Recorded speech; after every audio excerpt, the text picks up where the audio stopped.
It's Monday, August 22nd, 2022. My name is Ashton Ellett, here with a very special installment of the Senate Staff Oral History Project, sponsored by the Richard B. Russell Library for Political Research and Studies at the University of Georgia. I'm here today in Salisbury, Connecticut, in the home of Loch Johnson. Professor Johnson is the Regents Professor Emeritus of Public and International Affairs at the University of Georgia, where he is also a Josiah Meigs Distinguished Teaching Professor. Born in Auckland, New Zealand, he earned his bachelor's degree in political science from the University of California, Davis, and his PhD in political science from the University of California, Riverside. A renowned scholar of national security policy and the intelligence community with dozens of books and hundreds of articles and chapters to his name, Professor Johnson began his teaching career with stints at the University of North Carolina, Chapel Hill, California State University, San Francisco, The Ohio State University, and finally, the University of Georgia, where he joined the faculty in 1979. We could spend an entire interview discussing Professor Johnson's scholarly and teaching achievements, but the focus of our conversation today is his work in government and political service. Professor Johnson served as the special assistant to the chairman of the Senate Select Committee to study governmental operations with respect to intelligence, better known as the Church Committee, a special assistant to the ranking minority member of the Senate Committee on Foreign Relations, and a senior staffer on the Subcommittee on Trade and International Policy, as well as staff director on the House Committee on Oversight Intelligence. He also advised the presidential campaigns of Senator Frank Church of Idaho and Governor Jimmy Carter of Georgia. Finally, Professor Johnson served as a member of the Commission on the Roles and Capabilities of the U.S. Intelligence Community, better known as the Aspen-Brown Commission, from 1995 to 1996, and as an appointed member of the Georgia State Board of Elections from 1997 to 2000. Professor Johnson, Loch, I'm already out of breath reading the your accolades, but it's an honor and a privilege to be here in Connecticut doing this interview today. Well, Ashton, it's great to have you and Robert Lay here today. Welcome to Connecticut. I never thought I'd end up in a small village in New England, but here I am, mainly because grandchildren live nearby. That seems to be a motivating factor for a lot of people. So I understand. I've got a 7-year-old of mine at home, so I can't imagine letting her get too far away. I dearly miss Athens, Georgia, though. Right, and well, hopefully with the Hope Scholarship, I won't have to have mine go too far. But, you know. But anyway, I don't want to wish anybody's life away thinking that far ahead.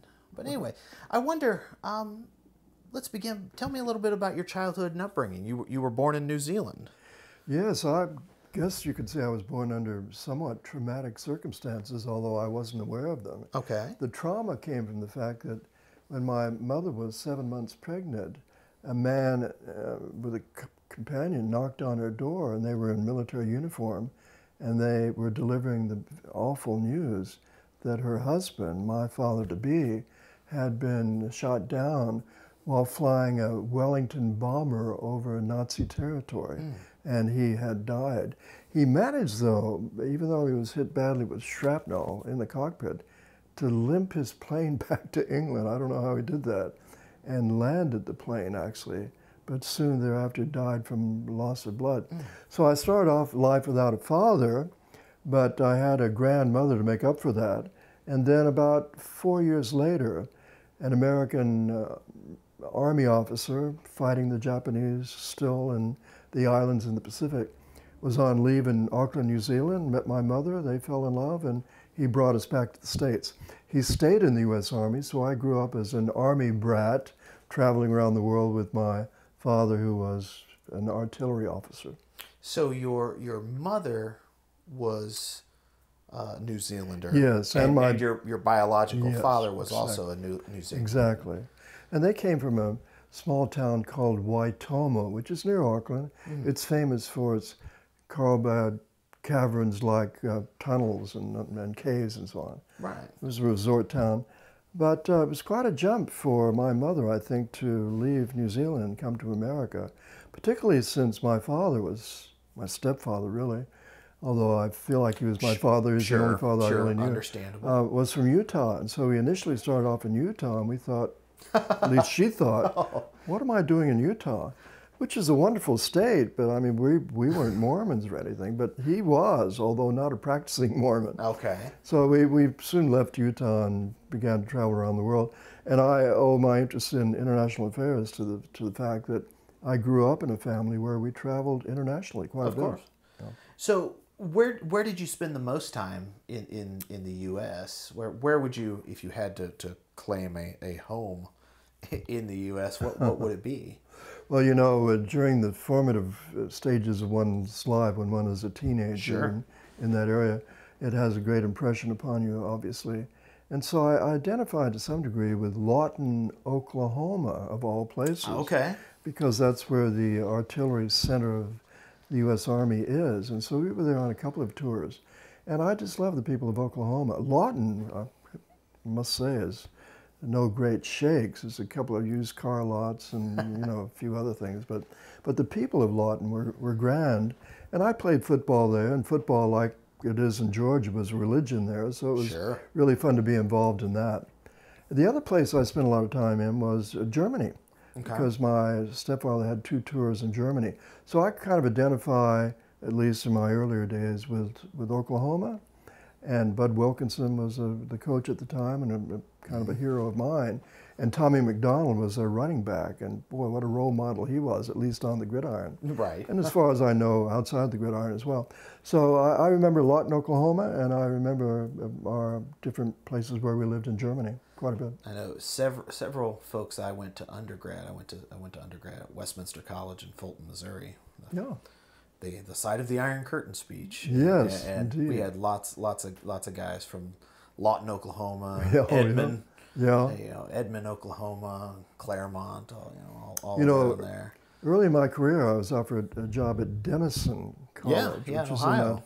It was a lovely place, and I probably should have taken that job, but there was an opportunity to go to San Francisco to teach at Cal San Francisco, and the idea of being in San Francisco for a year was very attractive at the time. Sure. Well, you went to undergrad UC Davis, which is northeast of San Francisco. That's right, only about an hour away. So what took you, I suppose, from Oklahoma to Davis, California, which would had to have been something of a culture shock for an Oklahoma, reared individual. Well, I'm sure you were much more wise and mature than I was when I was a senior in high school, but I was clueless about college. And as I mentioned, my father had lived in Utah, stepfather. And he said, well, if you can't think of any other place to go to Brigham Young University. And I thought, oh, okay, well, sure. Try that out. Well, I went there, and I was probably the only non-Mormon on campus. Sure. I must say I enjoyed that year there because the teaching was really first rate, and I had some great courses. But, I didn't want to be the only person who wasn't a Mormon. So I transferred out after my first year. And there was a lot of unrest at Berkeley at the time. Sure. That's probably where I would have gone. But Davis seemed like a calmer place to be. And it was quite attractive, really. It was 4,000 students at the time. Oh, wow. Everyone had a bicycle. We all used bicycles as transportation around campus. So I had a wonderful time there and enjoyed it. And I could play football and run track. I probably couldn't have made the teams at Berkeley, but certainly I could at a small college. Okay. So I enjoyed it there. Now, were you always planning to study political science, international affairs? Not really. I had a pre-med curriculum and was quite serious about that. But John Kennedy was a hero of mine at the time and was murdered, as you know, in Dallas, and that had a profound effect upon me. But even before that, I was quite taken by his rhetoric. I mean, partisanship aside, because at the time I really was not very partisan. But I really liked his evocation of the call to serve one's country. That appealed to me. And of course, he was a very glamorous person as well. So when he was president, I became more and more interested in political science. So I took half my courses in the pre-med curriculum, and I enjoyed them all except chemistry. And then I took the rest of my classes in political science, and finally political science won out. Yeah. I decided that studying how governments work was a little more interesting than dissecting fetal pigs. Yeah. I would tend to agree with you on that. But thank goodness there are people who do find it interesting and take knowledge from it. But Right. but yeah, so we have your chemistry teacher and your biology teacher at UC Davis to thank for your subsequent career. So graduation rolls around. Oh, back up. What position did you play in football? Were you a running back? I was a running back. Yeah, that's what I meant. Yeah. I played rugby as well because football is in the fall and rugby. Well, that's is in your spring. blood. The rugby is. Yeah, in the your New blood. Zealand connection. That's right. So, you planned to go to graduate school, or did you work some after graduation? No, I had planned to go to graduate school, and my idea was to be a professor. And I think that was true because I had a couple of great professors, and I admired them. And I thought, gee, what a wonderful way to spend one's life, doing research and teaching and being... The life of the mind. Yeah, really. It was very appealing to me. So that was my goal. Once I settled on political science, as opposed to becoming a physician, I decided I was going to be a professor. And then the natural place to go at the time for an advanced degree in political science was UC Berkeley, very prominent in the field. But Berkeley was on fire, literally. I mean, the anti-war protests completely... This would have been 66, 65, 67. 66, yeah. The campus was completely disrupted. And so I began to look around at other UC campuses, and there was a fellow down at UC Riverside who some of my professor David spoke highly of, so I decided to go down there. And I went down and checked it out, and it was a lovely place, really. And so I ended up going there. So you go from Davis in Northern California down to Southern California. What was that transition like from the misty, cool mornings to not misty? Well, and cool? I enjoyed it down there because the beach was not far away, and we took up surfing and married a Southern California surfer girl, blonde, so it worked out beautifully. That worked out. And I really liked the faculty too. And it was a small department, and it was fairly new to a PhD program. In fact, I, at the time, became very interested in American politics because the leading researcher in that department was in that field, so I was attracted to him. And I found out that that was a really great experience, and I was happy I went there. Now, who was your advisor? Who was your His name was director? Harlan Hahn, and you will know him, Ashton, because he was V.O. Key's last PhD student. So I feel a little bit of a connection to V.O. Key. You're like a cousin in the family. Yeah, that's right. So I worked with him. I did my dissertation on the national nominating conventions and how they evolved over time, which struck me at the time as being interesting. Later on, you'll see as we have our conversations, I drifted back to my earlier interest in international affairs. Yeah. So you get your degree, Riverside, and your interest is in American politics. Right. Is that what you're first teaching? You go out to UNC? You know, I mentioned I grew up in a military family, and I lived on a lot of military bases as a kid. And I found out that the social media back in those days, we're talking the 50s, was bulletin boards. The military uses bulletin boards to communicate. So I'd fallen into the habit of reading bulletin boards, and in my department I assiduously looked at the bulletin board, and one day I saw an advertisement for an American Political Science Association Congressional Fellowship. And whoever won that competition, they only picked 4 from the whole country.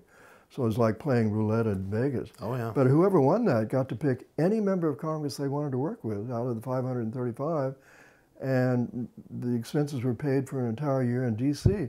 So I thought, hey now, roll those dice, let's see what happens. Yeah, what's the worst that can happen? So I applied, went up for an interview at Berkeley, and I think I got it because there's a guy on the interview committee at Berkeley who knew one of my professors, and I think that friendship tie between them spilled over to me, but I did end up getting it.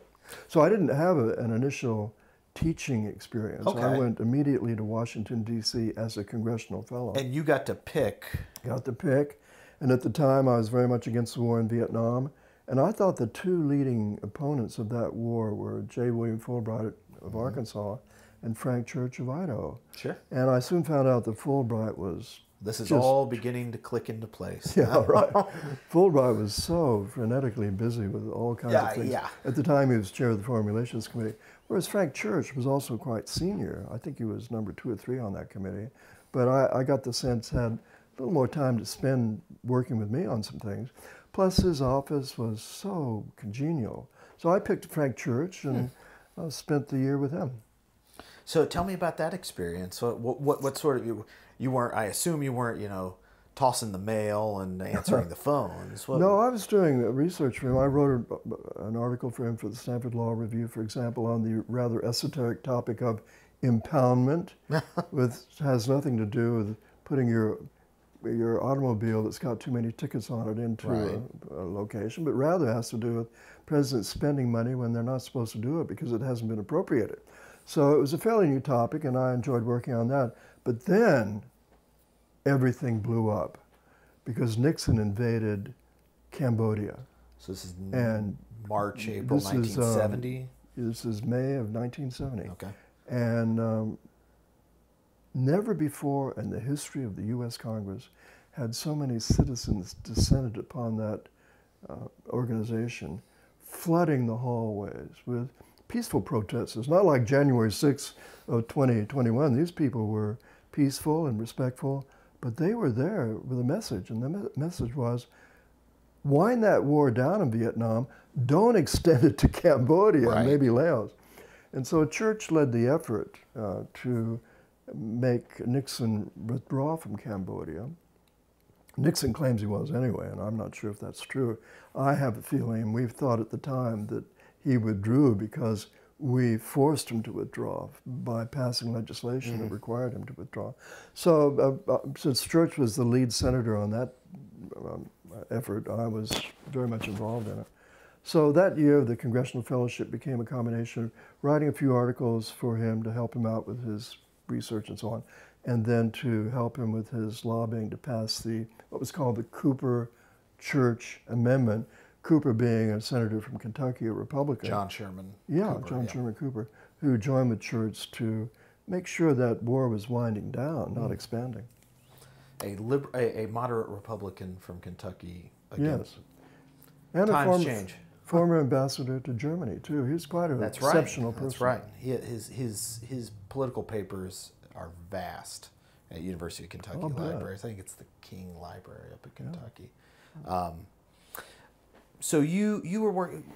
Did your wife move to D.C. with you? Yes, we moved from Ohio. We were at Riverside. Riverside to Washington. Yeah, and we had just gotten married a couple of months before, and we both moved back. She got a job in the House while I was working for Frank Church.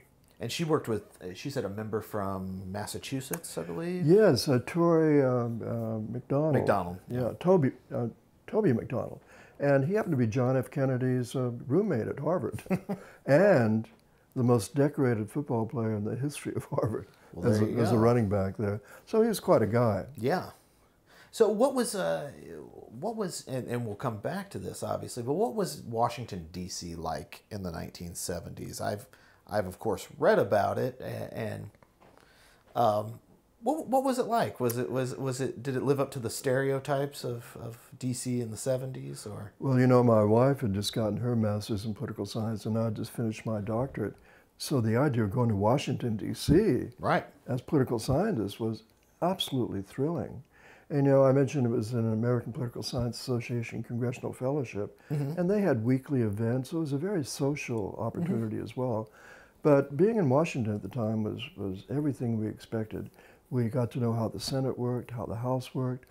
But I think what you're getting at, and the key point here, it was dominated by the Vietnam War and a growing sense among members of Congress, as in the general public, that 58,000 lives lost there may have been enough, and maybe it was time to come back because that was a morass.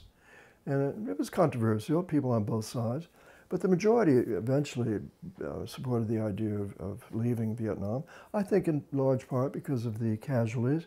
The Russians got out of Afghanistan in the 1980s because of mounting casualties in that country.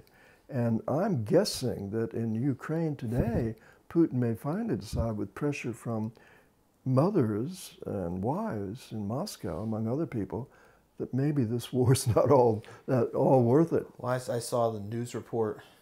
I think Rumpert was telling me the news report yesterday was that they're finding volunteers very, very hard to come by. Oh, yeah.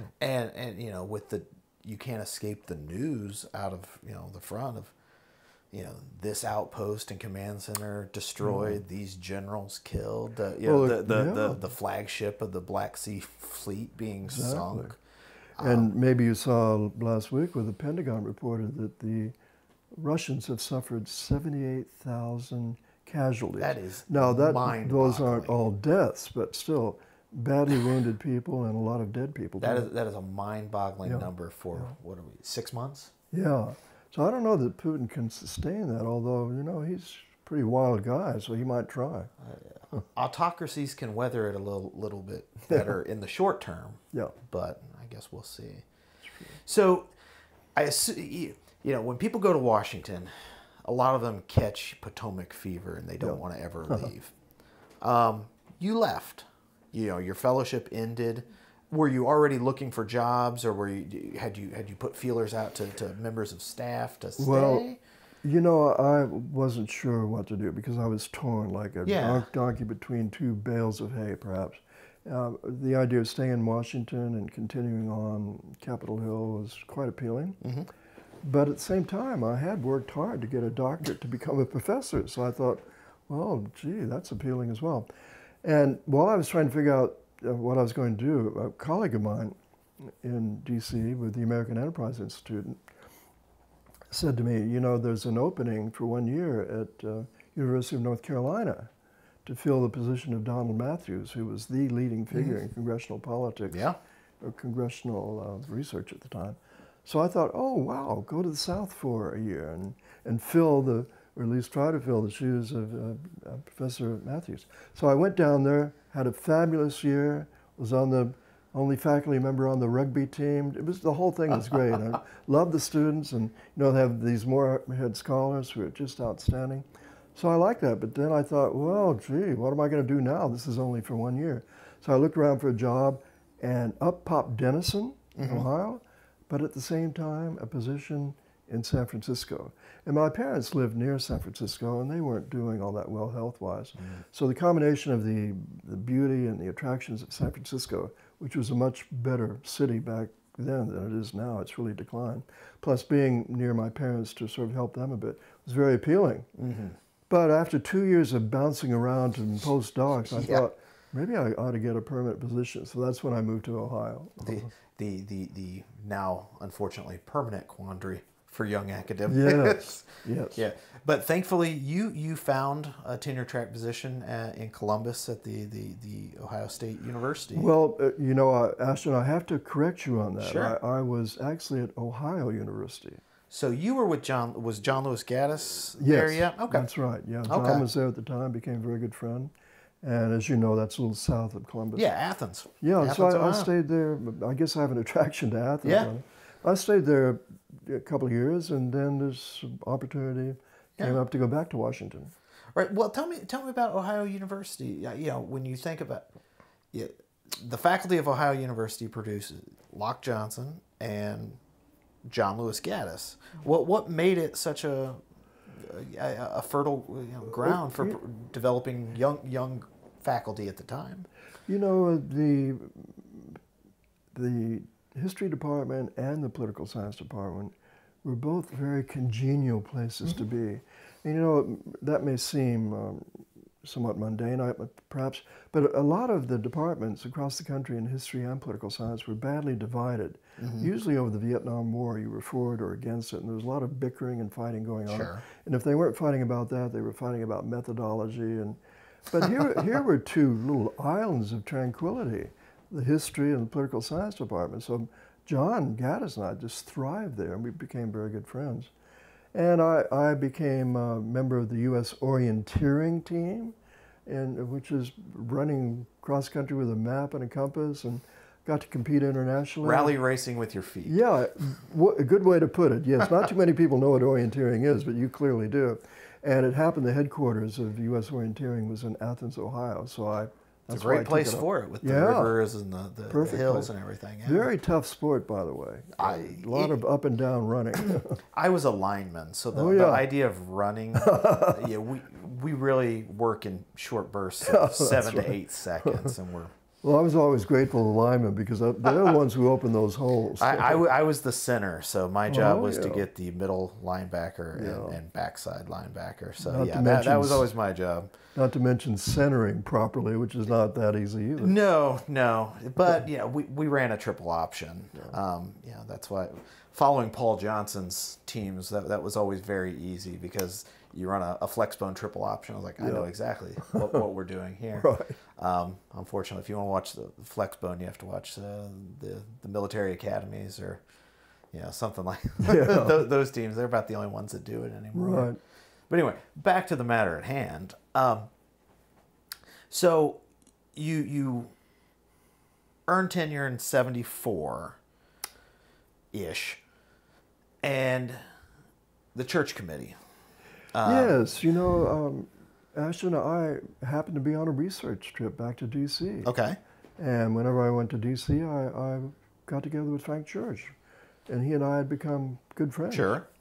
And actually, I had taken a short leave from Ohio University to go out to Idaho and help him with his Senate reelection. Okay. I found actually a double-decker London bus in a car lot where used cars were. And so I said, does this thing run? And they said, well, it needs a little work. So I got the bus fixed. I put church banners all over it and drove that London double-decker bus all around Boise and beyond. And it was kind of a hit in the campaign. I didn't know what to think about it in Moscow, Idaho. Yeah, I don't know what that was doing there, but there it was. So I was close to Church. Right. And I went back and I was interviewing him for a book I was writing on executive legislative tensions over the making of international treaties. Sure. And at the end of the interview, he said, I've just been named chairman of the committee to investigate the CIA. And I said, wow, that'll be interesting. And he said, how would you like to join me? And I was dumbstruck, really, because I didn't know anything about the CIA. And I told him that, and he said, well, you're a fast learner, and we've worked together when you were a fellow up here, so I'd like you to come back. And I said, okay, without even talking to my wife. But I knew that she had a great love for D.C., so I knew that she would be on board. So I went back, finished the quarter at Ohio University, and immediately came to Washington.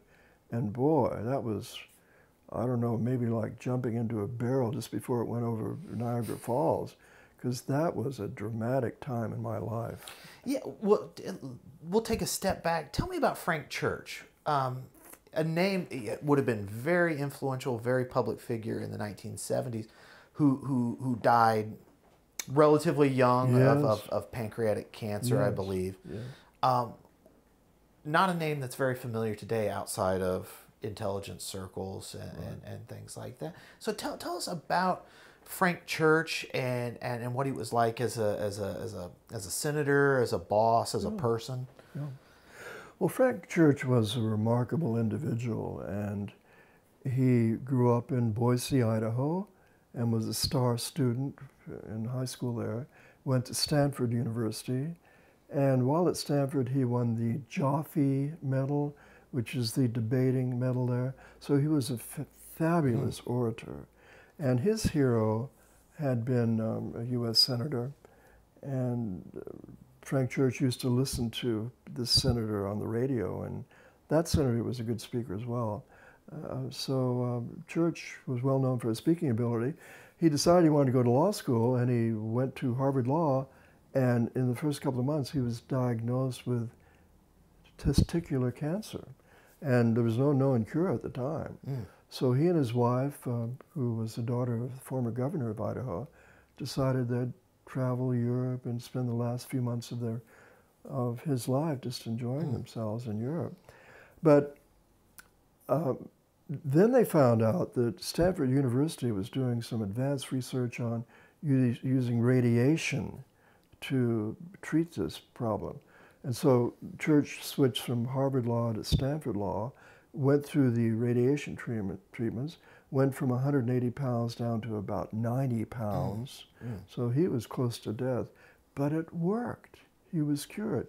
Finished his degree in law at Stanford, outstanding student again. Back to Boise, practiced law in Boise just for a few months and decided, I'm going to run for the U.S. Senate, which was absurd, of course, for this young guy to do that. But luck plays an important role in the affairs of human beings. And his sparkling oratory helped him a lot. But he was up against an incumbent who had been there for decades. And so the chances of beating this guy were very slim. But the guy, sorry to say, for his family, got a brain tumor that badly slurred his speech. Oh, no. And he was just no longer an effective campaigner for the Senate. So Church won that sort of by a fluke. And he was the fourth youngest person in the history of the U.S. Senate to be elected to that institution. So he went back to Washington as a very young man. But he was something of a star right away and gave the keynote address at the 1960 Democratic Convention in L.A. because of his great oratory, and began to make his way up the Senate Formulations Committee seniority ladder and managed to get reelected several times. So that kept him in the Senate. But I'd say Frank Church was remarkable in the sense of not only his speaking ability, but as a result of his integrity. This guy was a straight arrow, but he was also a regular guy too. You know, there's a book coming out next year written by James Risen, the New York Times reporter, and it has the fabulous title of The Last Honest Man, and it's a biography of Frank Church. So you're right, he's fairly obscure in the minds of most people, and his life was truncated by a recurrence of cancer, which this time attacked his pancreas, and he only lasted a little while and died at age 56. But he left a mark, and Risen is picking up on that as someone who was not like a lot of our politicians today, who are, you know, a little unsavory at times, and you wonder what their agenda is all about. This guy was entirely readable by the public, and very candid and very straight. Well, it sounds like the book, at least, will be very timely in you know, in pulling those threads together. You know, the Senate, the intelligence community, the deep state, which you know, the church committee was among the first to you know, study and to make revelations about. It was interesting to me because Risen called me a lot because I know about church and I know about the church committee. But initially the book was about the church committee, which was, I think, warranted because that committee had a profound effect on American national security. Right. But he became so enthralled with Frank Church that he switched to making it a biography, which may have been a mistake because, you know, a lot of people would probably read a book on the church committee. I don't know how many are going to read one about Frank Church, but we'll see. Well, I guess we'll, I guess we'll see. So you come on board, it seems funny, I'm sitting here talking to Loch Johnson, who doesn't know much about the CIA at this point. So what was your job? What was an average day on the church committee like for you? Well, as you can imagine, I went a deep immersion on the subject of the CIA and other agencies, and I read everything available, which was not a whole lot at the time. So I came with a little bit of knowledge, but my main job was to be a trustworthy link between the chairman of that committee, Frank Church, and what was going on in terms of the staff and the research we were doing, the preparation for hearings and all the rest. I mean, I had daily, in fact, several times a day, conversations with Church about what was going on and planning for what hearings would come up next and who the witnesses would be. Right. All the things that go into a Senate investigation. Only this was a particularly difficult investigation because we're talking about secret agencies. So most of the committee hearings would have been behind closed doors. Yes, but although the vast majority. The vast majority, although we had some pretty spectacular public hearings as well. We had to fight to get those because a few members of the committee, 3 Republicans in particular, although 2 Republicans were very much with the Democrats on these decisions. But 3 Republicans thought we ought to do all of this behind closed doors. And I think they were being influenced, and I don't mean this in a negative way, this is just Washington. They were being influenced by the Ford administration, Republican administration, that didn't particularly want a lot of this information to come out. And Henry Kissinger particularly did not want to look at covert action, the CIA's secret operations overseas. So the majority of the Church Committee, the 6 Democrats and 2 Republicans, had a real fight with the White House and sometimes with the CIA and the other agencies in getting documents and witnesses to come and that kind of thing. What I recall was Mike Mansfield, the Senate Majority Leader, wasn't enamored by the idea of this turning into another sort of Watergate, daytime, primetime spectacle either. True, although he had handpicked Frank Church to lead right. that committee, although I must say it was a second choice. Who was the first? His first choice was Philip Hart, a senator from Michigan. From Michigan, the only bearded senator. That's right. And a man who everybody loved. Yeah. And as you may know, we have 3 Senate buildings, and one of them is named after him. And he's one who never wanted to name the buildings after people. And he was only there a relatively short time. Mm-hmm. It shows you how magnetic the man was. Mm-hmm. And what was the magnetism all about? Not great oratory or backslapping. It was the fact that he was the personification of integrity. So you mentioned that the 3 Republicans, I assume the 2 Republicans who were with the majority were Mathias and Schweiker. Yes, right. Yeah. So John Tower would have been the vice chair. Mm-hmm. Did you have much interaction with John Tower? Did all the other senators have staffers, much like Frank Church would have had? Yes, you ran with the staff up and down the committee. Yeah. Right at the beginning, and I'm not sure who came up with this idea, but I think it was the chief counsel, F.A.O. Swartz Jr., the grandson of the famous toy manufacturer. But Fritz Swartz wanted to have some structure, obviously, and he came up with the idea of a designee system. And that meant all of the 11 senators would have a staff person devoted to working with them and being a liaison with the rest of the staff. And I was Church's designee, but John Tower had his designee and so on. And we all worked pretty well together. Mm-hmm. I mean, this is back in '75, before the country really just fell apart in terms of no longer having any bipartisanship. It's really sad to see. But these days, as you well know, votes in the Senate will be 50-50. Mm-hmm. Back in those days, people crossed party lines. And in fact, an overwhelming majority of the senators supported the Church Committee and its finding and its reports and the legislation it recommended. So those were the days when we still had national security rising above politics and people being willing to discuss at least that domain in a more objective fashion. Right. So tell me, is there, you think back to the Watergate Committee, individuals will talk about when they first learned about Alexander Butterfield's revelation that there were indeed recorded conversations from the Oval Office. Was there any day like that where you get a tranche of materials or you have an interview and you say to yourself, holy crap? Yeah. Yeah, there were 2 days like that. And our starting point was something called Operation Chaos. And this had been reported in the New York Times in December of 1974 by Seymour Hersh, the investigative reporter. And Operation Chaos was the unfortunate activity by the CIA, Central Intelligence Agency, to spy on anti-Vietnam War dissenters, way beyond anything their mandate allows. It was improper and actually illegal. So that was the scandal that led to the creation of the Church Committee. Mm-hmm. So we started there, and what you do is you go out to the CIA or other agencies that might be related, and you ask for documents. And you're not always sure you're getting all of them, but you do your best. And one document will often lead to another document and so on.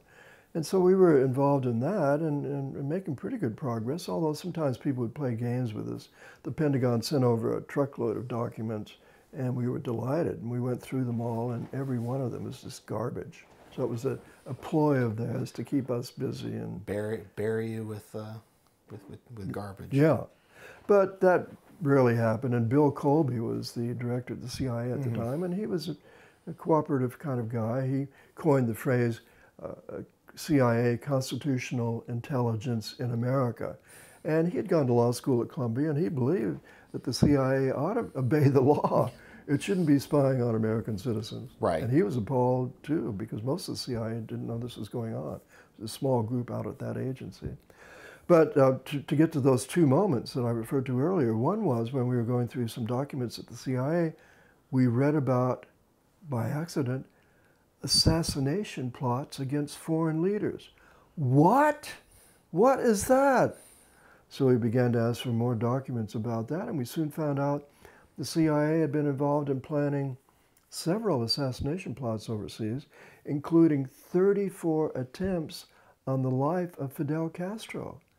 I mean, this was astounding, and I guarantee you, when I was a graduate student at Riverside studying international affairs, the idea of the CIA going around being the godfather of the world never occurred to me. I never thought that the America would do that kind of thing. So that was something of a revelation, and the committee immediately realized we needed to look at that.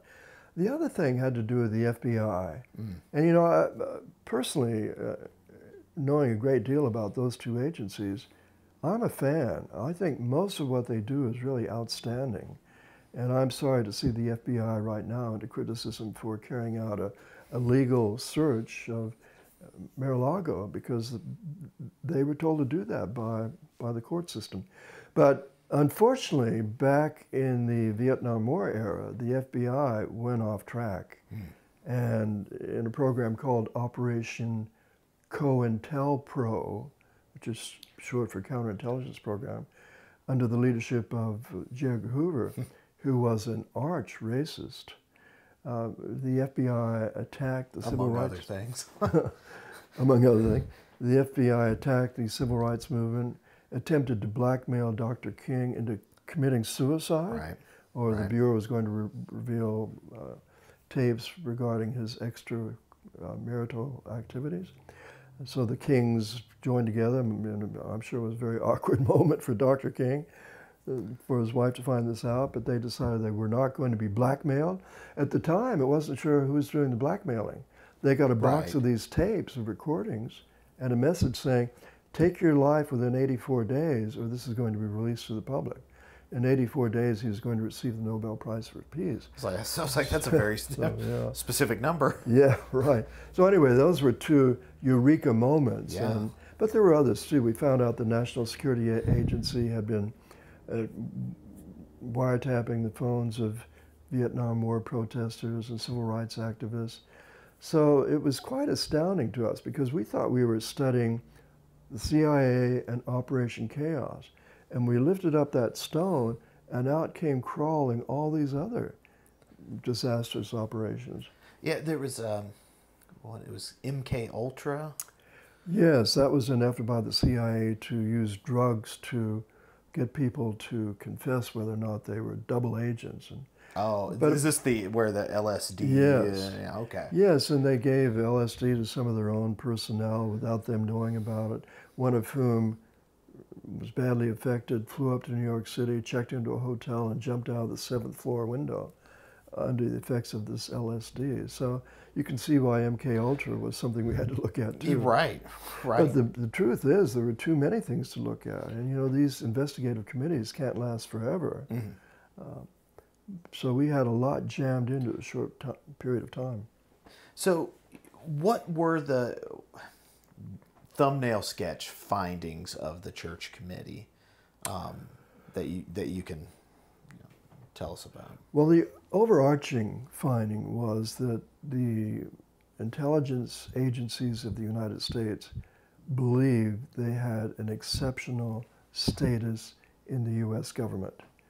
That intelligence, information about world affairs, the use of agents overseas, secret operations, were so sensitive that they couldn't be dealt with in the same manner one might deal with agricultural questions like the cost of soybeans in Chicago or something like that. So exceptional in that the rules are different. The normal rules of oversight would have to be put aside. And there was some, I think, element of truth to that. The CIA is not the Department of Agriculture. But the trouble is, if you start going down that route, you go too far. And that's where we ended up with the assassination plots and COINTELPRO and all the other things, MK Ultra. So it was clear to us, and I think clear to the American people, once they learned about these things, that the CIA had to be brought back in to the American government. And maybe not treated exactly like the Department of Agriculture, because there were secrets involved, but at least given closer attention than had been the case since the CIA was created in 1947. So, in a nutshell, that was the broad view. Within that broad view was criticism about CIA spying on American citizens. That could not happen again. COINTELPRO, using the FBI to not only spy on civil rights activists, but to try and destroy their lives, as in the case of King. That could not happen again.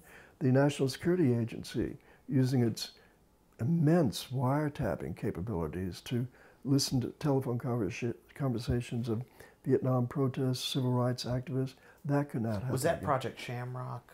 Shamrock, and yes, Minaret was another one. Oh, yeah. No. Yeah, you've done your homework.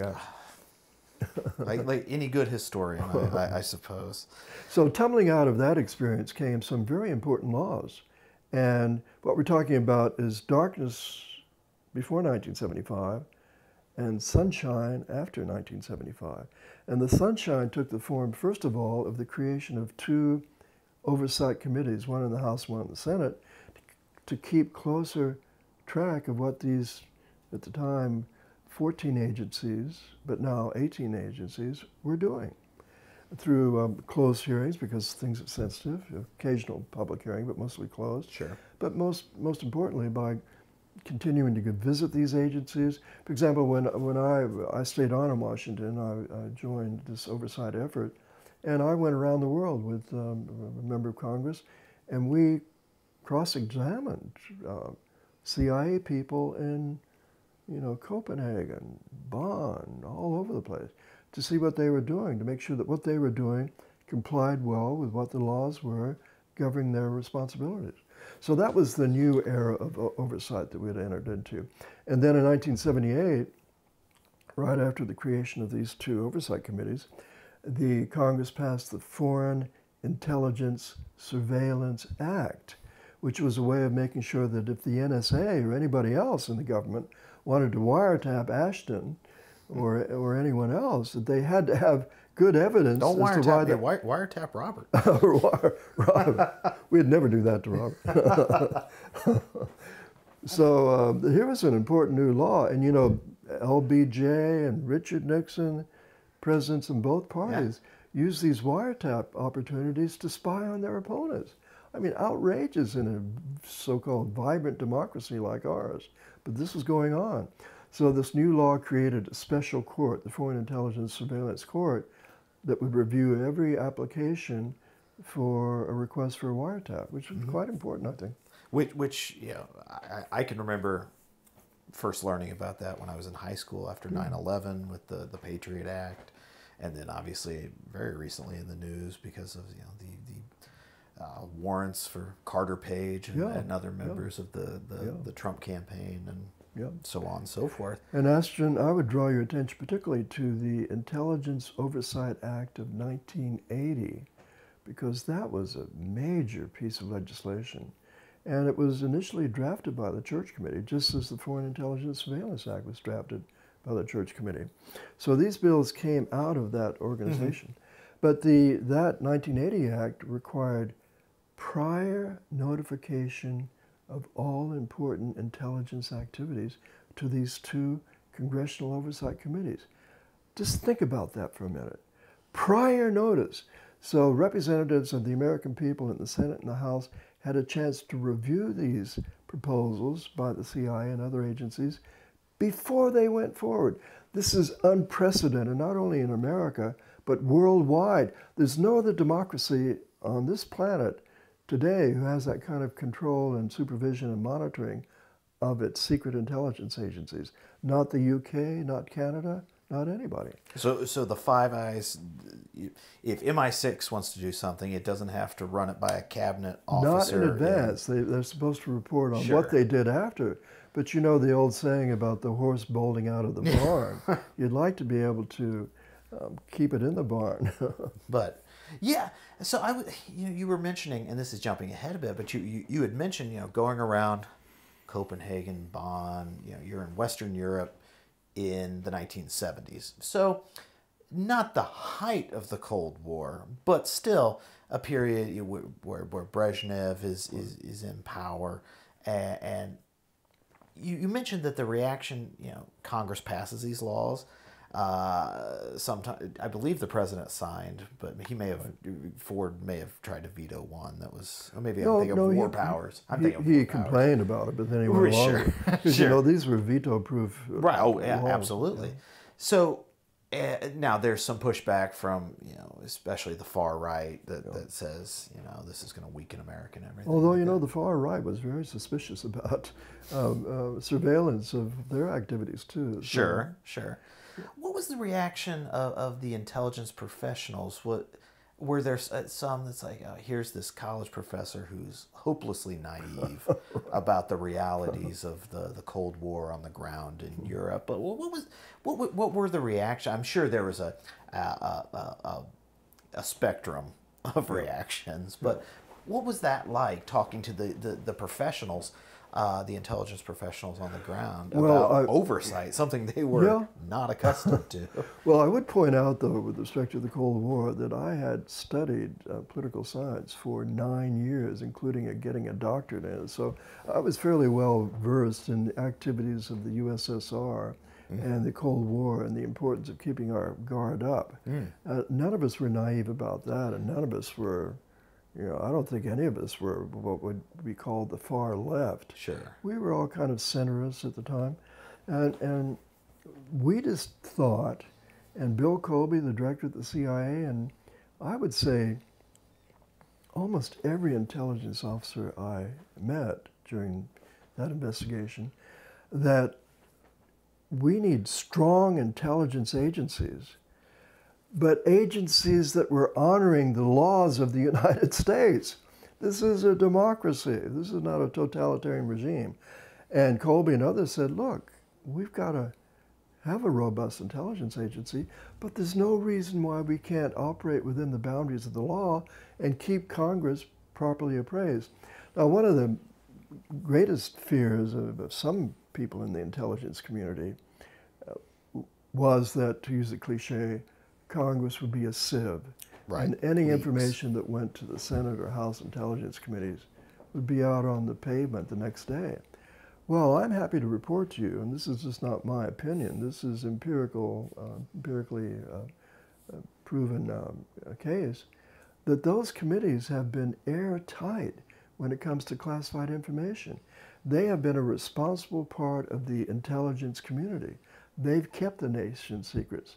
But at the same time, they've also cross-examined these, the directors of these programs. How much is this going to cost the American taxpayer? Have you considered about this risk? Are you really sure that you can trust this group you're working with overseas? A lot of basic questions that sometimes the CIA had not in the past really dwelled on and thought hard about. Right. But when they had to come up to defend themselves in the House and the Senate, and before that, in the Oval Office. We've skipped over one thing that's worth mentioning. In 1974, December 31st of that year, the very last day, the Hughes-Ryan bill was passed. Okay. And that said, from now on, when it comes to covert actions, particularly warlike, controversial aspects of CIA operations, the president had to formally sign off on them. That had never happened before. There was sort of an airy discussion of these matters. There was no longer going to be this plausible deniability No that more the president was like, these were just some exactly. bad apples. Exactly.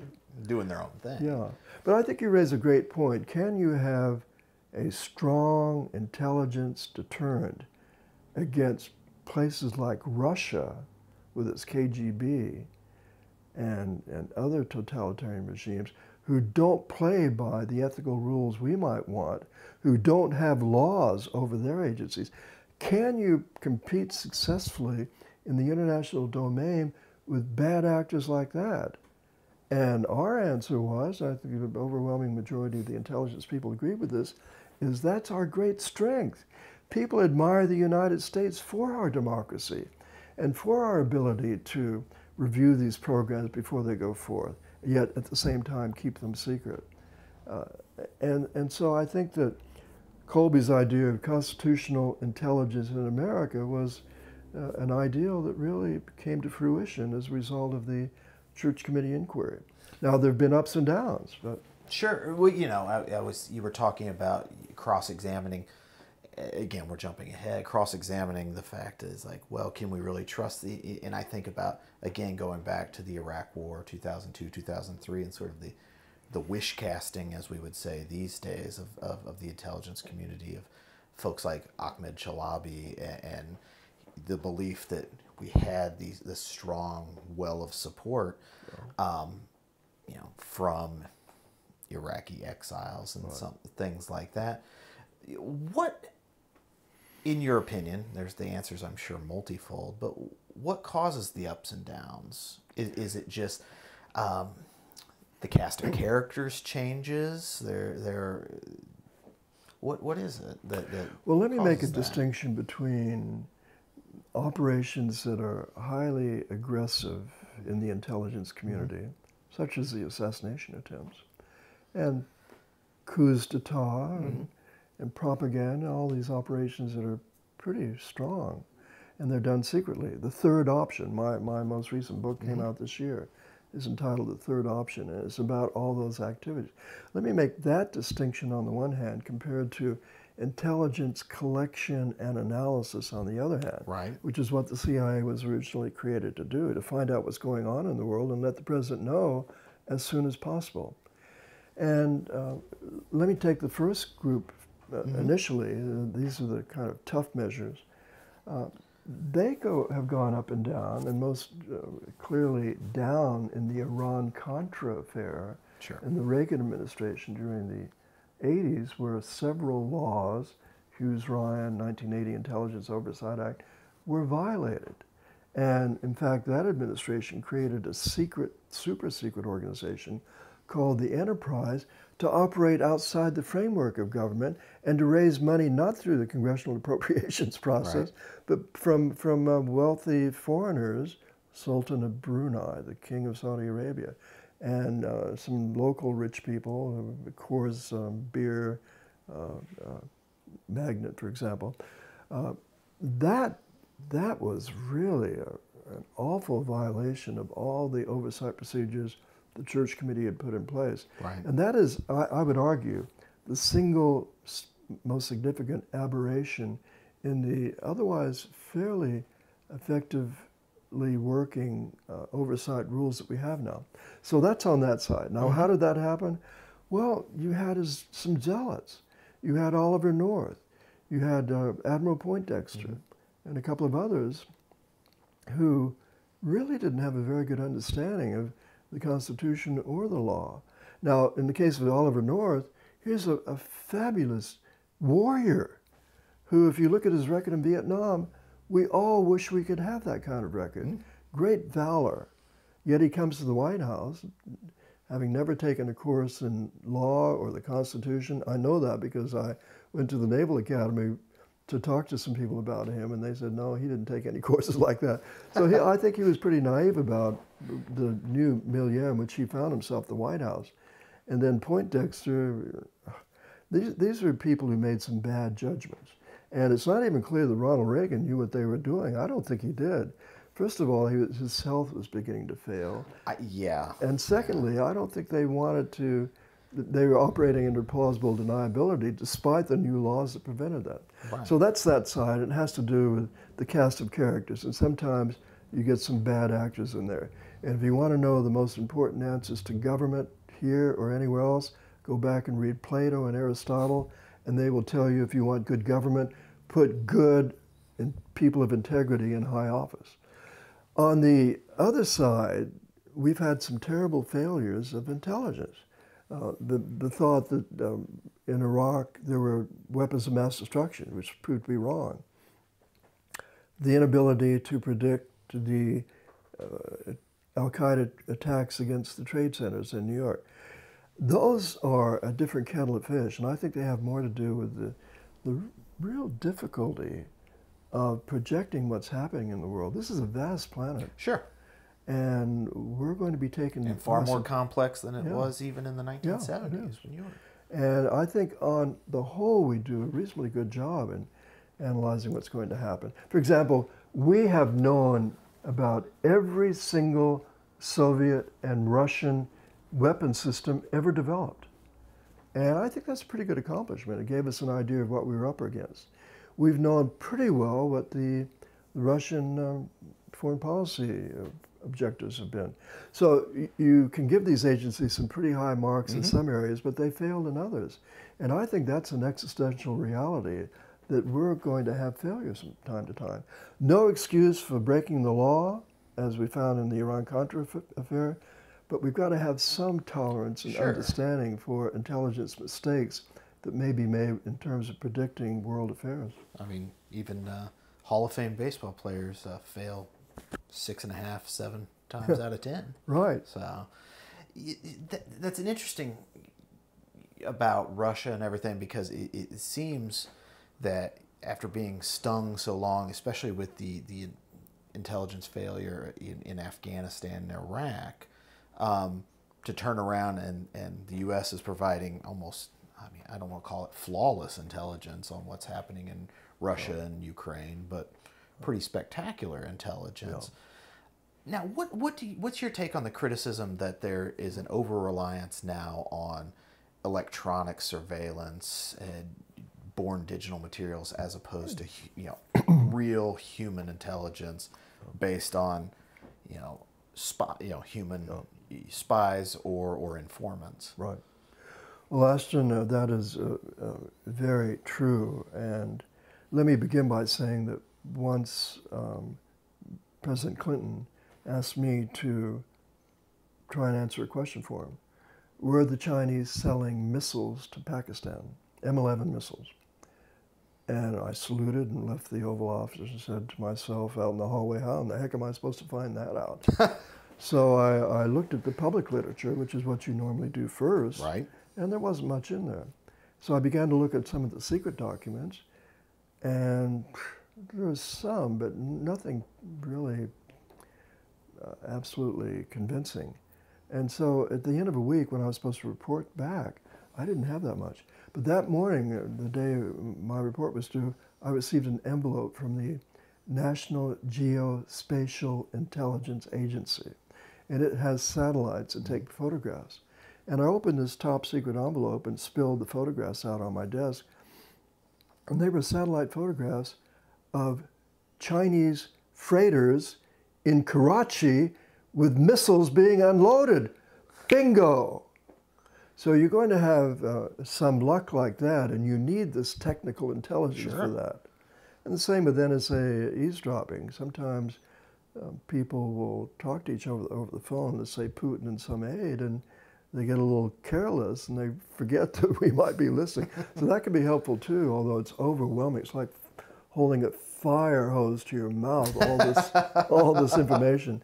Yeah. So you have a problem. There's there. a real challenge there with just the amount of information. Challenge. But let me return to your original question and say you are absolutely right. We're relying too much on what's called technical intelligence, and not enough on human intelligence.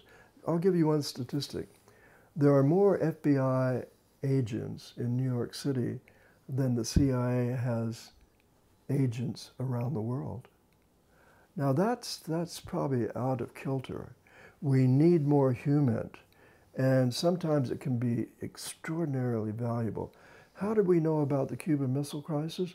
Well, yes, the technical U-2 photographs were pretty good evidence. But before that, we had a human intelligence asset in Moscow who informed us that this was likely going on. So the human asset led to the use of the tech band, which confirmed it. You've got to have both, and we don't have enough of the human side. Why do you think that is?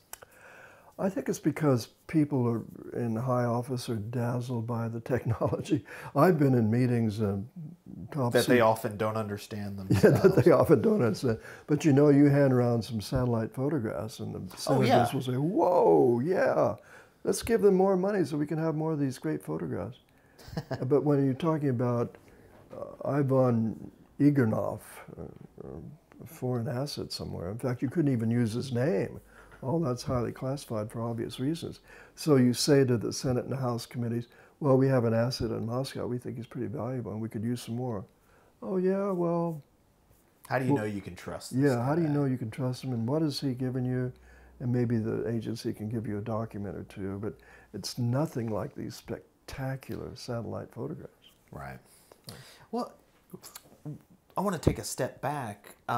Frank Church was already running for president before the church committee, which is, sitting here in 2022, pretty wild to think that you had a presidential candidate who was going to be entrusted with this. Yeah, but going back to James Risen's point, the last honest man.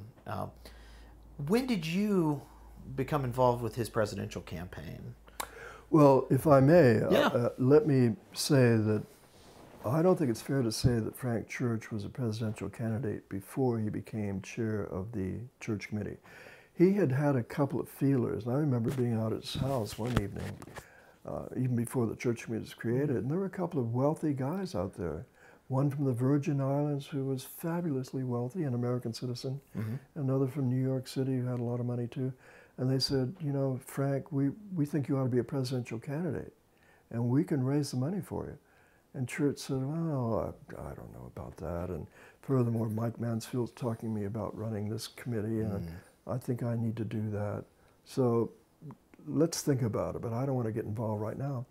And over the next 16 months, the duration of the church committee, and of course I saw him virtually every day, people would contact him and say, hey, come on, you've got to get involved here. And he would say, look, I've got my hands filled. And remember, not only was he chair of the Intelligence Committee, he was chair of another committee that he thought was very important relating to senior citizens, and people out in Idaho really value what he was doing there. He was on another committee dealing with the development of wilderness areas in Idaho. He was a senior member of the Foreign Relations Committee, which was dealing with American foreign policy writ large. So this guy was very busy and didn't have much time for presidential. Sounds exhausting just going through the list. Yeah. But at the same time, there were a group of people who believed in him, and they were doing their best to keep alive the notion that maybe he would be a candidate. Right. And they would even meet at his house maybe every 3 or 4 months and give him a little pep talk, and he'd say, well, maybe, let's see how things go. But he did, when the church committee had written all of its reports, and by the way, he was involved like a staff member in those reports. There were 2 men on that committee who worked like Trojans in terms of writing the reports and thinking about witnesses and so on, and that was Frank Church and Walter Mondale. So it's unfair. It's a popular theme among some people at the CIA to say, oh, Church just used this as a means to try to become president. It was all a publicity quest. That's so false. It's just not true. And he spent virtually no time on the presidential election idea until February of 1996. By that time, Carter had already won in a number of primaries and had done pretty well. But Church took him on in March of 1976 in a primary, Church's initial primary, Nebraska, and demolished him. So we thought, whoa, Nebraska today, California, onward and upward. But things were not to work out quite that well. We had the money, but the trouble was we were late getting in. And Carter was a very good candidate, I thought. But we went on to beat them in Idaho, of course, and Oregon, and New Hampshire, a couple of other places. But the big showdown was going to be California, Ohio, and New Jersey, all on the last day of the primary season. And Church was well known in California. Right. He came down with the worst flu you can imagine. I mean, he was bedridden. So he was not out campaigning. And in the meantime, part of our strategy depended on Jerry Brown, the governor of California, not running as a favorite son candidate. And at the last minute, he decided he would. So that sort of undermined our Moonbat. So Carter ended up winning. We were hopeful. I remember being in Church's hotel room at 7 o'clock in the morning at the Democratic National Convention, hoping to hear from Carter about maybe being selected as a running mate. The phone rang. I picked it up. It was Jimmy Carter. I gave it to Frank Church, and Carter said, "Love you, boy, but I'm going with Mondale." And so that was the end of that possibility as well. And then to add insult to injury, in 1980, not too far later, he was defeated in re-election in Idaho. Right. So it's not a pretty picture to see this end game for Church. Although he did achieve his lifelong goal. He did become chairman at the Senate Foreign Relations Committee. Right. For a couple of years. And you worked with him on the Foreign Relations Committee? Or Not at that time, but I had earlier. Okay. Yeah, after the presidential election, in which I was the issues director. And by the way, this had nothing to do with me. It had more to do with him. The New York Times said there's only one campaign out there that really understands the issues, and that's the Church campaign. I'm sure Carter loved that, but I'm sure he loved but that. Church was very well versed on the issues, as you can imagine, from someone who'd been in the Senate for over 2 decades. So, what role did you have with the Carter campaign? Was it just an advisory role on issues? Yes. Well, I stayed on with Church for another year or so, and I was his man on the Foreign Relations Committee, and enjoyed that a lot. But then my wife Lena and I had our first and only child, and I thought, whoa, gosh, I'm working crazy hours up here on the Hill. An academic position might be a little more sane. So I decided to finally pursue my earlier goal of being a professor somewhere. And I canvassed the country. It wasn't a particularly good year for looking for a job. As a historian, you understand that plight. But there was a possibility at Georgia. So I went down and met Charles Bullock and Gary Birch and some others. And I thought, wow, what a great group of people here. And so we decided to take that job and move to Georgia. So that's when my academic career really began in earnest. But you came to UGA in '79, but you came back to Washington. I did temporarily. I did because after I guess I skipped a step in there. After I've been with Church on the Senate Foreign Relations Committee, I knew that the House was creating its Intelligence Oversight Committee. And I thought, what a great opportunity to help them get started. The Senate was doing that too, but there were a lot of my friends and colleagues who were staying in the Senate. Right. And I thought I could go over there and maybe help. And the person named to be chair of the Oversight Subcommittee was Les Ashton of Wisconsin. So I went over and talked to him and said, I'd like to help you get this thing going. And he checked out my background because I didn't really know him. And he hired me. And so for a couple of years there, so this would have been 77, 78, and into 79, I was on that House Intelligence Committee working with Les Ashton, trying to carry out these oversight laws and regulations that we had developed on the Church Committee. How did the House compare to the Senate in terms of the operation of its committees and your experience? Well, I love the House because it's a smaller, intimate setting, which sounds odd because there are 435 members there, only 100 senators. But the members themselves represent only a congressional district, not a whole state. And so their offices are cozier and more congenial, and it's just a wonderful atmosphere in a House member's office. The committee itself was a wonderful place to be because Eddie Boland, B-O-L-A-N-D, was the first chair. And he Of the was Boland Amendment, a Boland? Boland Amendment later on in the 80s. And Eddie Boland was an amazing guy. He was a well-known baritone singer, the best singer in the House of Representatives. He was the roommate of Tip O'Neill at the time, who was the Speaker of the House. And he was #2 on the Appropriations Committee, so he was a big deal in the House. Yeah. But just a wonderful, avuncular kind of person. So I really liked working with him. And Les Aspin. I mean, I'd worked for Frank Church, who had a Phi Beta Kappa key. And here's Les Aspin with a Phi Beta Kappa key and a PhD in economics from MIT. So I was blessed by being able to work with two people very closely who were so well educated and very bright. So Les and I, who was more closer to my age somewhat, as we were more like buddies, whereas Frank Church was more my mentor. Les and I got together frequently and worked together very well. But you know, at that point, I jumped ahead. At that point is when I decided it was time to go back to academia because we had just had our child. So, you know, you go back to Athens, move to Athens, and we'll talk all about your experience, you know, another time in Athens. Did you make trips back to Washington fairly regularly, as you know, consulting, witness?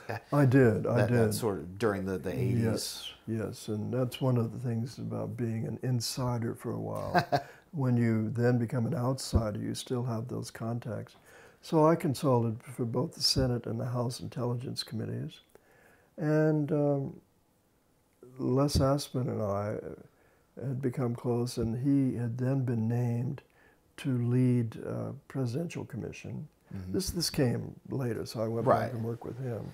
But in those early stages, I actually decided in 1980, so I'd only been in Athens for 6 months or so, to go back and help Jimmy Carter in his campaign. So I moved to Washington. Didn't know Jimmy Carter really at the time. Right. Got to know him a little bit later. But spent 6 months working with him, writing his speeches, but most of all, getting him ready to debate Ronald Reagan. Mm-hmm. I was kind of the leader in writing the briefing book for that debate for Jimmy Carter. The briefing book that got stolen? Yeah. Yeah, by the way, the FBI came down and, boy, they were pretty heavy-handed. They said, did you steal that book? And, would I steal a does briefing book? Does that trick really work? How many people say yes? And why would I give the Carter presidential debate briefing book to the Republicans? Yeah. Especially since you had worked with Frank Church. Yeah. Anyway. I don't think they ever found out what happened, but somebody obviously leaked it. Mm-hmm. Not that there was anything in there that Reagan wouldn't have known already, probably. But it was great working with Carter on that, although I must say, we had these huge briefing books getting him ready for the debate. And one of the sections was thick on nuclear weapons. And in the middle of the debate, the commentators asked a question about nuclear weapons. And we knew that Carter had all these facts. And Carter said, well, you know, I was talking to Amy the other day, and she's worried about that, and I am too, and we need to do some work in this area. That was it. Clifford Baldowski had a field day with that in the Constitution. Yeah. So that was a little disappointing. But I think we helped Carter in some aspects getting ready for that debate. Right. Although who wants to debate Ronald Reagan, right? You know, it's like, what is it, fighting Jell-O. Yeah. You know, I mean, you can't land a punch. Yeah. You know, well, the great communicator. I think we all admire his abilities to communicate. Go back and watch the 1980 debate, and then watch the 2020, the first 2020 debate. Yeah, and, the times change. So you mentioned Les Aspin and your work on the Presidential Commission. What was the impetus for that commission, and why was it a presidential commission and not, say, a congressional or Senate select committee? Well, that was created in the waning days of 1994. So I had been at University of Georgia for some time. Sure. But I'd kept in touch with Les Aspin and other people. And it turned out that we were badly informed about our vulnerabilities in the Horn of Africa. And a lot of people have read the Black Hawk Down book or seen the movie. And it was really a group of terrorists who brought mayhem against our troops in Somalia. And it was all something of a surprise. And so it raised questions about why the CIA didn't know about this and warn our troops in advance. And then at the same time, the worst internal espionage case in the history of the CIA became public knowledge. A fellow had been found who had been spying for the Soviet Union.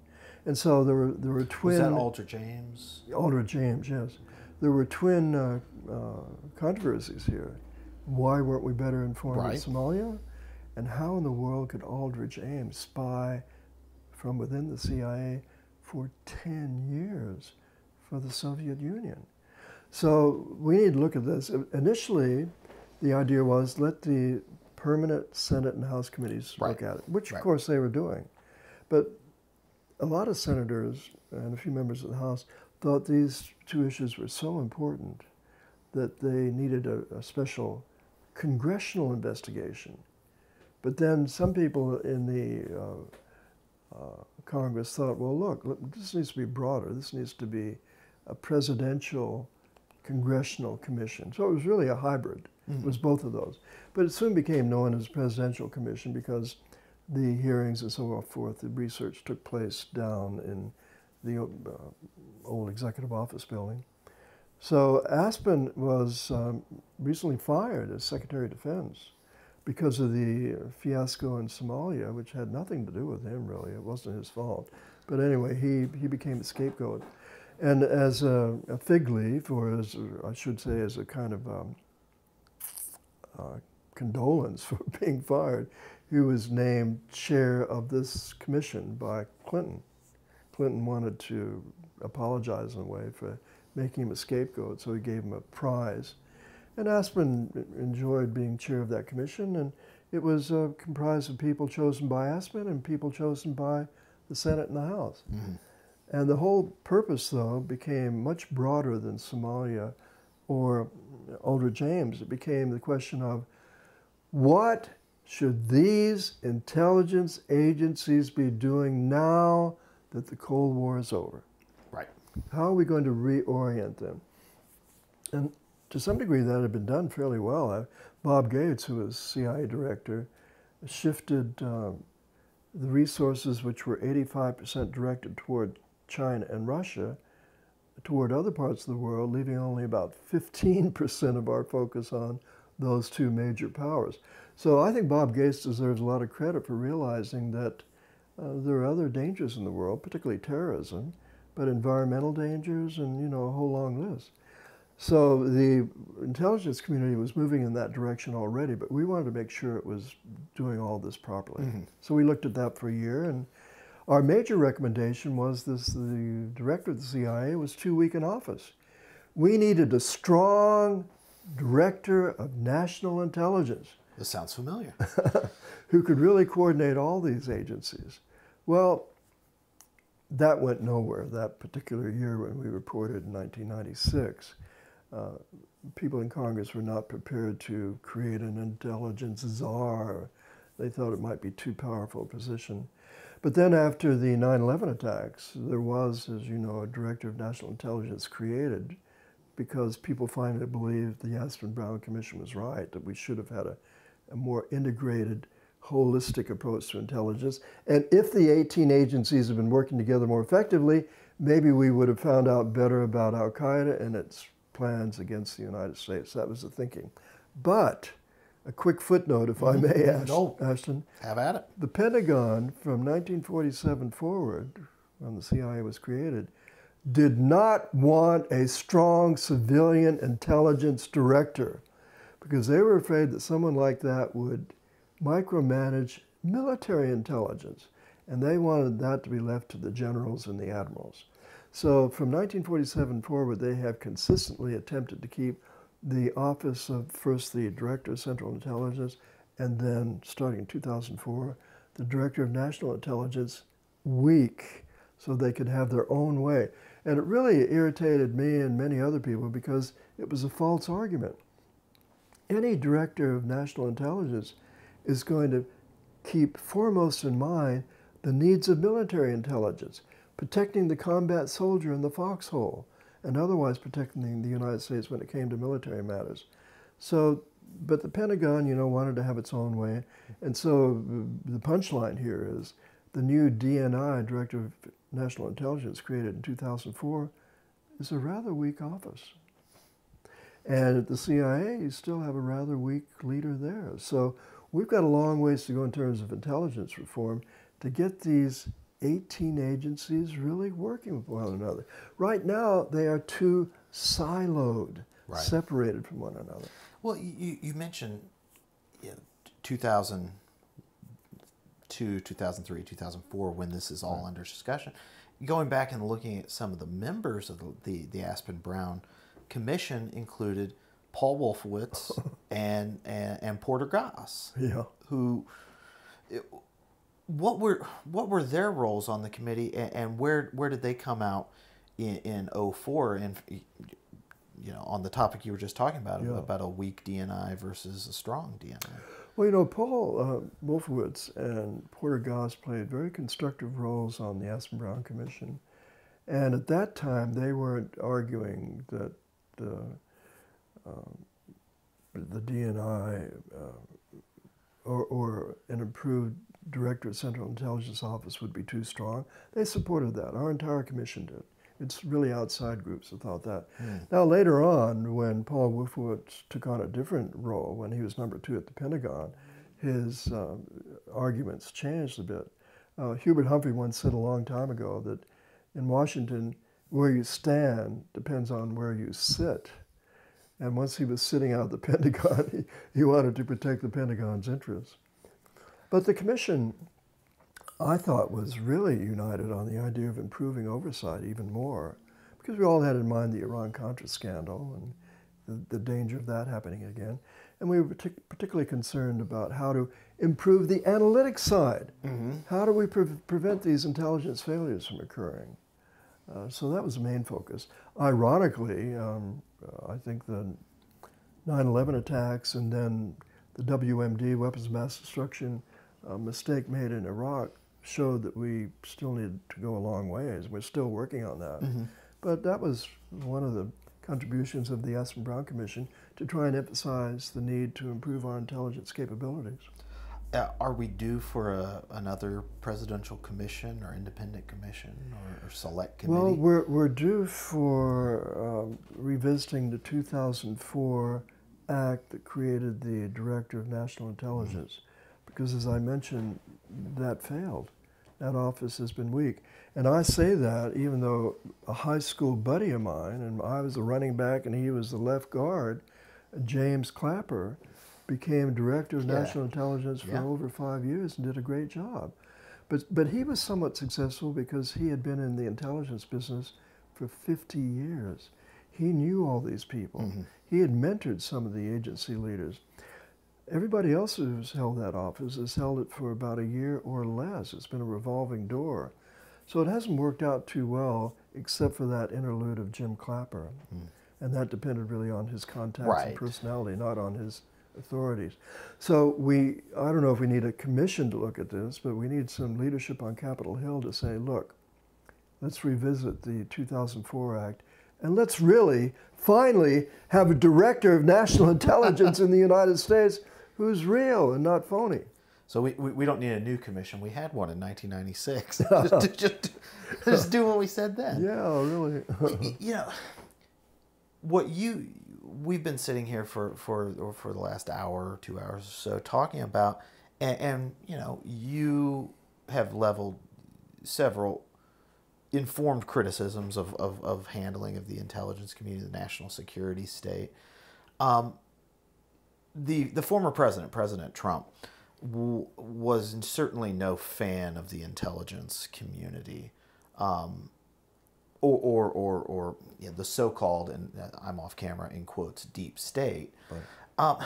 What do you think the effect of that rhetoric and sort of seems to be some imbibing of that outlook within a certain element of the political community. What kind of effect, or what is your is there any concern about that perspective, whether it's corrosive or some other effect on the actual national security and intelligence apparatus? Well, yes, it's very unsettling to have had a president of the United States be so cynical and caustic toward the intelligence agencies. Keep in mind, we spend $80 billion a year on these 18 agencies. Why? Because we're trying to make sure that our leaders in the White House and on Capitol Hill have decision advantage over our adversaries in the form of reliable, timely information. So this is an extremely important enterprise. And when you get to know these people, as I do, and I've over the years been critical of these agencies, and after all, I was Frank Church's assistant, and we really weighed against some of their operations. And my books, I hope they're balanced. I've tried to make them balanced, but they certainly have some criticism of these agencies. But my overall view is these agencies are absolutely vital to the safety of the American people. And by and large, they've done their job properly within the boundaries of the law and to the best of their ability. Now, Dean Rusk, who's a friend of mine and a colleague at the University of Georgia, once said to me that mankind does not have the capacity to pierce the fog of the future. So that gets back to an earlier point that we were discussing, and that is, we are human beings. Without a crystal ball, we're going to be making mistakes. But we need these agencies because, by and large, they do a terrific job and keep our leaders well informed. And when Trump comes in and says, well, he actually referred, when he was visited the CIA, referred to that agency as a bunch of Nazis. And then, as you know, he tore into the FBI for supposedly investigating his campaign. But you know, I think the roots of all of this was a sense, a false one I believe, held by presidential candidate Trump, that Obama was using these agencies against him. And you know, Jim Clapper, who is about as solid a Republican as you can get, almost, at least when in his earlier days, almost in the right-wing fringes, now probably more moderate in his views, but definitely a Republican. He thought that there were some dangers about Russian intelligence trying to manipulate Donald Trump in the election.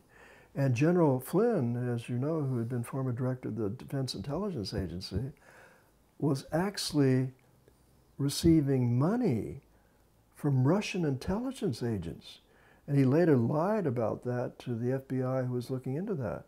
But Trump got the impression that the FBI and the CIA and the others were ganging up on him. And I don't think that was the case at all. I think initially, Clapper probably voted for Trump, as far as I know. But there was a kind of neutrality there until he started really throwing stones at them. And even then, I think they did their best to serve him. But you know, he wasn't very attentive or interested in intelligence, nor, by the way, was Bill Clinton. But Trump was orders of magnitude less interested than even Clinton was. And Trump would you know, initially refuse to have oral briefings on intelligence. He refused to read the president's daily brief. Now, he came around a little bit on that, but not much. So, yeah, it's unfortunate because let's say that he's reelected, and that could happen. What does that mean for the $80 billion we spend on intelligence? Is that just wasted money? Now, even when a president, particularly Trump, but also to some degree Clinton, don't take it that much to heart, it does feed into the system. And it informs cabinet members. And, you know, the most important people in Washington, D.C. are the DASs, the Deputy Assistant Secretaries. And they are avid consumers of this information. So the $80 billion still goes to some purpose. But you would like the top leader taking it seriously, too. Well, in a similar vein, I assume through most of your career in the Senate and the House, you would have held top security clearance. What's your take on the you mentioned earlier the search and seizure of Mar-a-Lago and of the reports that classified intelligence information was found in a private residence? You know, this is, I don't think I can emphasize it enough. This is stunning. If I had one document in this house that was top secret or even secret, and that was discovered, you wouldn't be seeing me for 15 years, maybe 20, because I'd be in prison. And to find that all these documents, some dealing with nuclear weapons secrets, very highly classified, or in a private residence that way, is unprecedented and extremely risky from a counterintelligence point of view. I mean, Mar-a-Lago, is that a secure place for top secret documents? Of course it's not. And so this is unfortunate. Of course, we don't know exactly why they got there and what that was all about, but it just reflects a kind of clumsiness and a lack of respect for the whole classification system. And you know, those documents have the names of our agents overseas. They have the orbiting data for our satellites. Mm-hmm. They have information about the capacities of our electronic listening. They have plans on our response in case of a nuclear weapons situation or a nuclear war situation. They cannot be in a place like that. So. It seems odd, and again, like you said, this is a developing situation, and obviously this is recorded on the 22nd day of August, but it seems odd that, and others have pointed this out, that an individual, like you said, who did not seem all that interested or compelled to read material would then take or store that same material, or at least, you know, even more secret it's very special odd. access material. Now, one Republican member of Congress said today, I think, that he wanted these documents for his memoirs. Really? He's going to be writing about the details of nuclear weapons in his memoirs? I don't think so. Was it a haste to leave? Apparently, according to New York Times reporting, there were boxes all over the place on the very last day, and it was kind of a mess. Records management does not seem to be a strong point. So maybe this was accidental? You know, if you really want to be conspiratorial, which I tend not to be, but if you want to spin this out, was there someone who then was going to sell those documents to someone? I don't know. I certainly wouldn't want to claim that that was the purpose, because that would be pretty extreme. But what were those documents doing there? Who had access to them? You know, when the president of Japan, who passed away recently, visited President Trump at Mar-a-Lago, we all know from reporting, the President Trump was discussing classified information over a dining room table with a lot of people around the table. It's just I'm not even going to say it's a lack of respect for the security system. I think it's a lack of understanding and knowledge. And you pluck someone out of nowhere and put them in the White House, and you've got a problem. Well, I don't want to end it on too dark of a note. So what I wanted to end it on a bit more fun, related tangentially, but a bit lighter in nature. What's your favorite spy novel? Well, there's only one person who really stands out when it comes to spy novels, and that's Le Carré, of course, everyone's favorite, I would think. And within that, the man who came out, what was it? The man who came out of the cold, I believe. Told you. I called. Some such. We had a running bet, not that I won. That's still one of the great ones. But Tinker Tailor Soldier Spies, awfully important. After all, he was in, as you know, MI6 for a period of time and really understands things from the inside. What about your favorite spy movie? Favorite spy movie? Well, this will sound pretty mundane, but mine is From Russia with Love, because that fight in the train is just incredible. Red Grant.